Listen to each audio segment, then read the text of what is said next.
Welcome to the Real Estate Espresso Podcast, your morning shot of what's new in the world of real estate investing. I'm your host, Victor Menashe.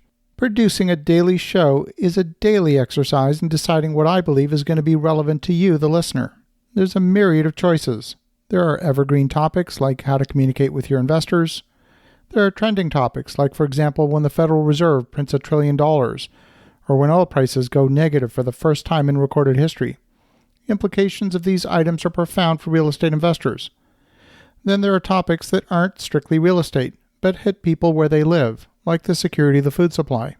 I find that there's so many topics that would make for a good segment, I'm actually having a hard time choosing. In the past few days, we had several global events that would have each been worthy of reporting. Argentina is poised to default on their sovereign debt, which is denominated largely in US dollars. Compared with domestic financial problems, Argentina's $65 billion restructuring of their bonds seems like a rounding error and would probably not make front-page news today. A few months ago, though, it would have definitely been front-page news, but not today.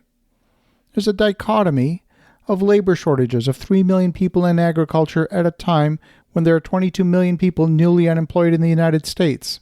How will these labor shortages translate into shortages in food supply in the coming months? These are all great topics. Instead, on today's show, we're trying to get inside the mind of your tenants and figure out if they want to pay rent in a little more than a week on the 1st of May. That's right, will they want to pay rent? The messages from politicians have been confusing to say the least. Whatever your taste, you're sure to find a politician who's saying something you resonate with. Here's Senator Mike Gianaris, Deputy Leader of the Senate in New York State, calling for tenants to undertake a rental payment boycott. Governments have created moratoriums on evictions and foreclosures, and in that environment, tenants may be genuinely unable to pay their rent. Others may simply choose not to pay their rent. There are federal programs designed to help families who have lost their employment.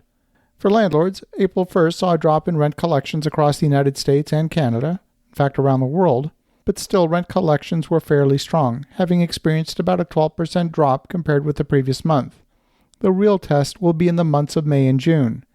Even if you have a long-term lease, tenants are making a buying decision each and every month to pay their rent. If the property is being well maintained, it's been cleaned, and most importantly, they feel that the staff really care, they will feel an emotional connection to the property and the landlord. But if the mailroom hasn't been cleaned in days and there's trash on the floor in the laundry room, tenants will start to feel like the landlord doesn't care. And if the landlord doesn't care about the tenant, then why should the tenant care about the landlord? Let's be clear, there's no causal relationship, there's no connection between trash on the laundry room floor and the tenants paying their rent. It's not like the landlord put the trash on the laundry room floor. But you have to remember that your tenants are people, they're human, and humans live their life in stories. I remember the CEO of a major airline telling their employees that if the tray table is dirty, then passengers assume that the engine maintenance isn't being done. And here too, there's no connection between the tray table being clean and the aircraft engine maintenance. So if you want your tenants to behave normally, then they need to believe that things are as normal as they can be. Property needs to be well kept. There needs to be extra care taken to sanitize the railings and the stairways, maybe twice a day, to make sure that the door handles are sanitized, to unexpectedly deliver a handful of face masks for free to your tenants, to make sure they know you care about their well-being. It's not enough to be cleaning. Even better would be to communicate the extra steps that you're taking to help keep their families safe. You want the tenants to say to themselves, boy, I'm glad I live here. I doubt other landlords are taking steps like this to protect their tenants. These are the things that people remember. And when tenants experience that the landlord cares, they will reciprocate to the extent that they can. Sure, some will have lost their income, some will have fallen through the cracks in the social safety net programs that are showering the population with cash. These folks may be genuinely unable to pay, but the vast majority who can pay still face a choice.